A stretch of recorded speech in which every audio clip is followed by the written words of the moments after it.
नमस्कार। और आप देख रहे हैं क्रिकेट की खुमारी किस तरह से दूसरे दिन भारत के विश्व कप जीतने पर पूरे समाज में है। पूरे हमारा ये दृश्य अपने सहयोगी से कहेंगे कि दिखाएं कि किस तरह से ये डेस्क एक महीना से क्रिकेट के खुमारी को दर्शकों के बीच में पहुंचाया है। काफ़ी शोध किया गया है, काफ़ी रिसर्च वर्क किया गया और उसके बाद ये इन लोगों ने काफ़ी मेहनत से दर्शकों तक सारी दर्शकों की भावनाओं को, सारा डेटा को पहुंचाया और दर्शकों की भावनाओं को भी पहुंचाया। लोगों से भी बात की, ग्राउंड लेवल पे भी बात की और मैच में भी बनी रही। सौम्या हमारे साथ है, काफ़ी मेहनत की क्रिकेट पे इसकी काफ़ी अच्छी पकड़ है और कल के मैच के विषय में जानना चाहेंगे कि किस किस तरह के कॉम्प्लेक्शन रहे मैच में। सबसे पहले तो पूरे भारत को T20 वर्ल्ड कप दूसरी बार जीतने के लिए और इतिहास में पहला ऐसा टीम बनने के लिए जो T20 वर्ल्ड कप को तीसरी बार उठा सकी, उसके लिए बधाई। और कल का मैच तो मेरे ख्याल से बहुत ही रोमांचक रहा, एक तरफा जीत रही। हमारा बैटिंग लाइनअप बहुत बेहतरीन रहा, हमारे ओपनिंग के तीनों बल्लेबाज बहुत बेहतरीन तरीके से खेले, तीनों का अर्धशतकीय पारी रहा। और फिर उसके बाद हमारे बॉलिंग के गेंदबाज भी बहुत बेहतरीन तरीके से खेले, हमारे ऑलराउंडर्स भी बहुत अच्छा रहा। हम ओवरऑल बहुत बेहतरीन तरीके के मैच रहा और सभी ने अपना बेहतरीन दिया। मैच एक तरफा हो गया, क्या लगता है टर्निंग पॉइंट जो था कल के मैच का क्या था? टर्निंग पॉइंट तो हमको हमारा वो क्या नाम है, शुरुआती जो 6 ओवर्स होते हैं वही लगा, क्योंकि हम लोग 35 पे 2 विकेट डाउन थे और न्यूजीलैंड के। और फिर और उसी अगर हम लोग अपना कंपैरिजन करें तो भारतीय के जो शुरू के 6 ओवर्स थे वहाँ पे हम लोग 100 रन से 103 थे हम लोग 5वीं ओवर्स में, और वहाँ न्यूजीलैंड थी 35 पे 2 विकेट डाउन। तो जसप्रीत बुमराह का बहुत बेहतरीन, बहुत इम्पॉर्टेंट वाला योगदान रहा पूरे मैच में।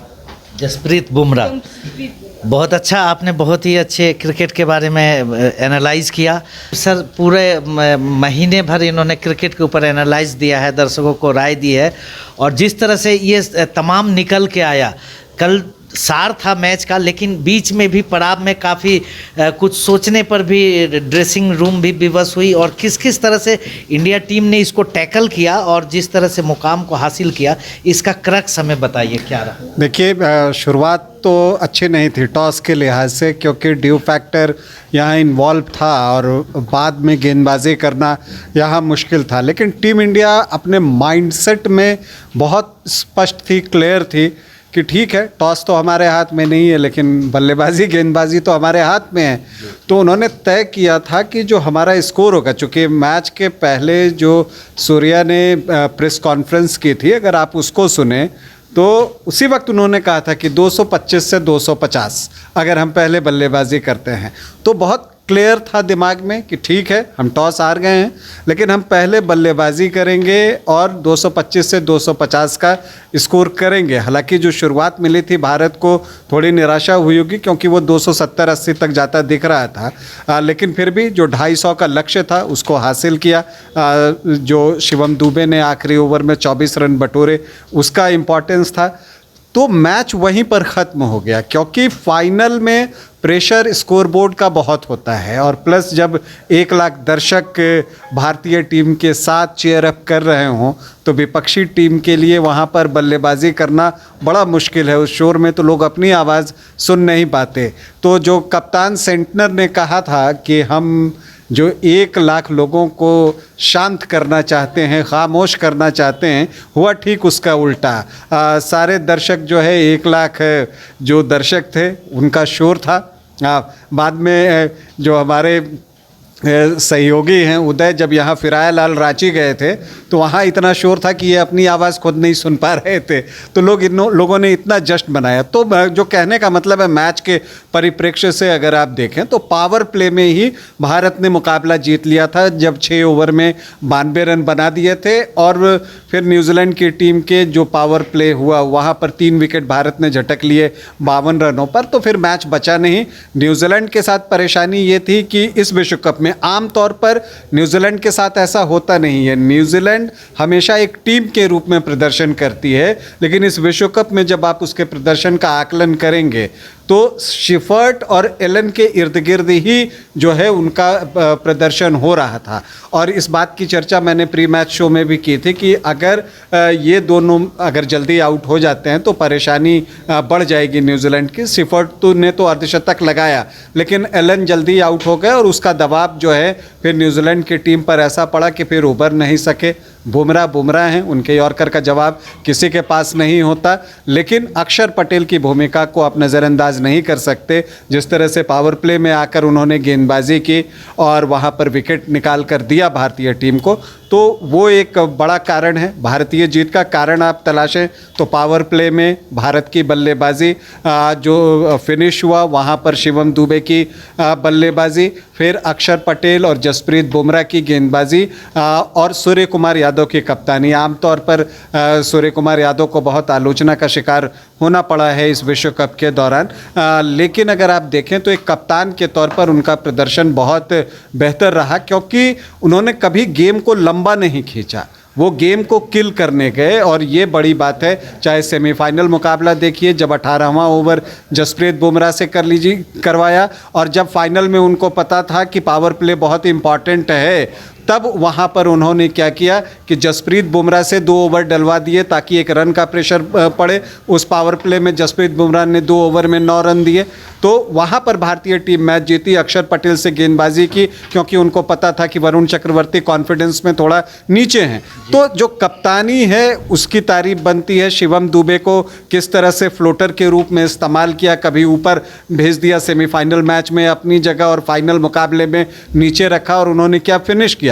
तो कप्तान की भी तारीफ बनती है, कोच की भी तारीफ बनती है। पूरी टीम ने हमें खुश होने का अवसर दिया है। लगातार दूसरी बार भारतीय टीम चैंपियन बनी है, 3 बार के हम चैंपियन हो गए, तो हम अभी जीतते रहेंगे। भारतीय टीम इसी इरादे से खेल भी रही है। तो तमाम खेल प्रेमियों की तरफ से भी हम टीम इंडिया को बहुत बधाई तो देते ही हैं, उनको थैंक्स भी कहते हैं कि उन्होंने हम सबको इतना खुश होने का हमारे चेहरे पर मुस्कान बिखेरी है। जी, तो बधाई की पात्र निश्चित तौर पे टीम इंडिया है, क्योंकि उसने ऐसा खेल दिखाया है, पूरे दर्शकों का दिल जीत लिया है। आप किस तरह से बधाई देंगी टीम इंडिया को?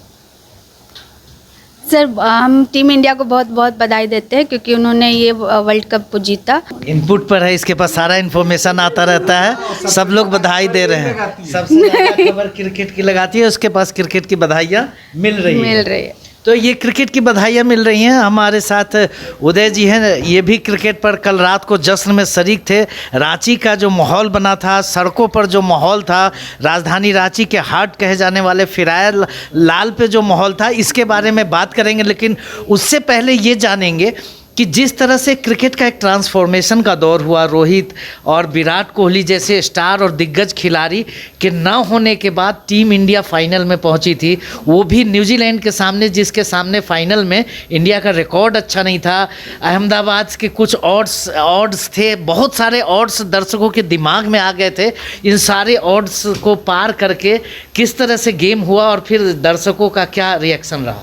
पहले क्रिकेट में टेस्ट मैच का दौर हुआ करता था, फिर वनडे का दौर आया, लेकिन वनडे के दौर में भी कहा जा सकता है कि दिन भर लोगों के बीत जाते थे। अब देखिए 7 बजे मैच शुरू होता है और फटाफट क्रिकेट का ये दौर है, 4 घंटों 5 घंटों में मैच ख़त्म हो जाता है और उसके बाद सीधे सीधे हम जश्न मनाने लगते हैं। और कल वही तस्वीर दिखाई दी। देखिए फटाफट क्रिकेट का शानदार प्रदर्शन, अभिषेक फॉर्म में आ गए और यही टीम का एक तरह से कहा जा सकता है कि टर्निंग पॉइंट था। अभिषेक का फॉर्म में आना और 8 ओवरों में इतनी तेज़ी से रन बना डालना, ये अपने आप में मतलब लोगों को ये गदगद कर रहा था। और वहीं से लोगों को ये लगने लगा था कि अब हम मैच जीत गए। और न्यूजीलैंड के बॉलर्स के चेहरे पे, फील्डर्स के चेहरे पे उसी वक्त हवाइयाँ उड़ने लगी थी। अब एक एक बॉल भी हमारे लिए कीमती है, एक बॉल भी डॉट जाता है तो हमें इसकी बड़ी कीमत चुकानी पड़ेगी। और देखिए जब मैच ख़त्म हुआ तो लोग तो मेंटली प्रिपेयर्ड थे कि आज जश्न मनाना है, क्योंकि विकेट गिरने शुरू से ही हो गए थे। वो रोमांच नहीं दिखा, इसकी कमी आखिरी, लेकिन लोग जश्न के मूड में। सेमीफाइनल का कैसा रोमांच था? फिर सेमीफाइनल का रोमांच तो गजब था, उसमें तो लग ही नहीं रहा था कि आगे क्या होगा। लेकिन संजू सैमसन को भी मानना पड़ेगा कि संजू सैमसन की बहुत बड़ी भूमिका रही है। युवराज सिंह ने एक बार जो वर्ल्ड कप के समय जो भूमिका निभाई थी, इस बार संजू सैमसन ने वही भूमिका निभा दी है।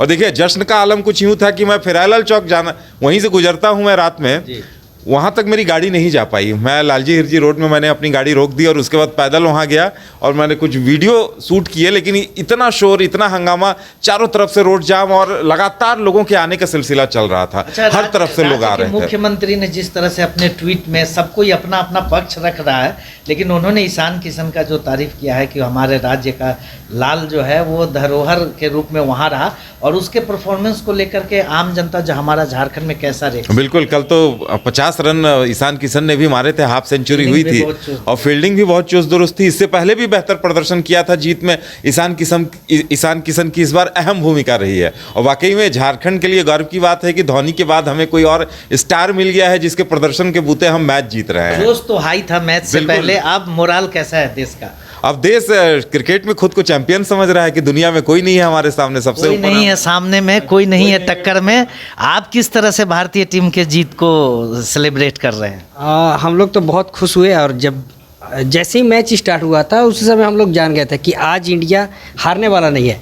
हालांकि इसमें 2-3 फैक्ट आप देख सकते हैं। ये वही ग्राउंड है जहाँ पे इंडिया एक बार हारा था, 2023 में हार गया था, लेकिन हिस्ट्री रिपीट करना, और इस बार आप T20 का देखिए, हिस्ट्री हम लोग रिपीट करेंगे। और सही में रोहित ने जिस तरीके से इसको प्रमोट किया था, रोहित शर्मा ने स्टार्टिंग में ही, तो हिस्ट्री इस बार रिपीट हो गई है। बहुत सारे हिस्ट्री बनाए गए हैं। मतलब लग रहा है कि टीम में जो कमी थी रोहित और कोहली की, ये नए जो यंगस्टर्स आए हैं इन्होंने उस कमी को पूरा किया है। बिल्कुल, और आप देखिए इस टीम में, ये वही टीम है जो 2024 में खेली हुई है। इसमें 1-2 लोग जो है वो नए ऐड हुए, जैसे कि आप रिंकू सिंह को ले सकते हैं, ईशान किशन को ले सकते हैं। तो ये लोग नए थे, लेकिन बाकी लोग एक्सपीरियंस थे और बहुत अच्छा खेले थे। और सबसे बड़ा फैक्टर ये था कि ये अपने देश में था, तो देश में हराना हम लोग को कैसे ये हो सकता है? जिसके साथ 140 करोड़ लोग दुआएं करें, वो कैसे हारे? इस 2020 में सबसे मजा किस चीज़ में आया? देखिए, सबसे मज़ा आया था जो टफ मैच था सेमीफाइनल का, और जो साउथ अफ्रीका से हम लोग हारे थे, उसके बाद जो टीम कमबैक किया है, वो लगा कि हाँ अब कुछ खेलने वाला है, अब हम लोग की टीम आई। स्कोरिंग रन रेट बढ़ गया, बैटिंग, हाँ, सब कुछ हो गया। हाँ, अभिषेक शर्मा का कॉन्फिडेंस हिल गया था, लेकिन जैसे उनको बैक किया गया, फिर से मौके मिलते गए, तो वो भी अपने आप को रिकवर किया और सपोर्ट मिला और वो उन्होंने वो जिताया। बिल्कुल। तो बहुत ही अच्छा आपने देखा है किस तरह से हमारे सहयोगी हैं, खबरों को काटते हैं, काफ़ी क्रिकेट के खबरों को काटा है, दृश्यों को। आप फील कैसा कर रहे हैं? फील तो बहुत अच्छा, क्योंकि हम उतना जानकारी भी नहीं रहता था, लेकिन आजकल हम खबर काट के ये क्रिकेट वाला जानकारी हो गया, तो बहुत अच्छा लग रहा है। और इसमें फाइनल में आ गया और फाइनल में जीत भी गया, तो हमको बहुत अच्छा लगा। आपका देश जीता? हाँ जी। कैसा लग रहा है? बहुत अच्छा लगा। बहुत अच्छा। हाँ, बहुत अच्छा लगा, सबको अच्छा लगा, पूरे देश को अच्छा लगा, और पूरे विश्व में भारत ने क्रिकेट में जिस तरह से डंका बजाया और उस डंके की शोर को जिस तरह से बाइस्कोप ने आप तक पहुंचाया, पूरे महीने क्रिकेट का सफ़र जारी रहा इस हाउस के साथ। तो अब क्रिकेट के सफ़र को इस बार का विश्व कप जीत के साथ, भारत के सरताज के साथ विदा लेते हैं। सहयोगी तनु के साथ राजेश कृष्ण, न्यूज़ बाइस्कोप, रांची। घर रहने का मकान भर नहीं, ये खुशियों की तिजोरी है। दरवाजे पर दस्तक देता पड़ोस, खिड़कियों से उमड़ आता आसमां, तारों में उलझी ऐसी ना जाने कितनी दास्तां। कहती हैं चले डायमंड सिटी, एक सफर हम सफर के साथ अपने घर तक। Diamond city, life long bonding, 500 से ज्यादा खुशहाल डायमंड परिवार। जल्दी करें, सिर्फ 200 फ्लैट बाकी। आज ही बुक करें अपना आशियाना।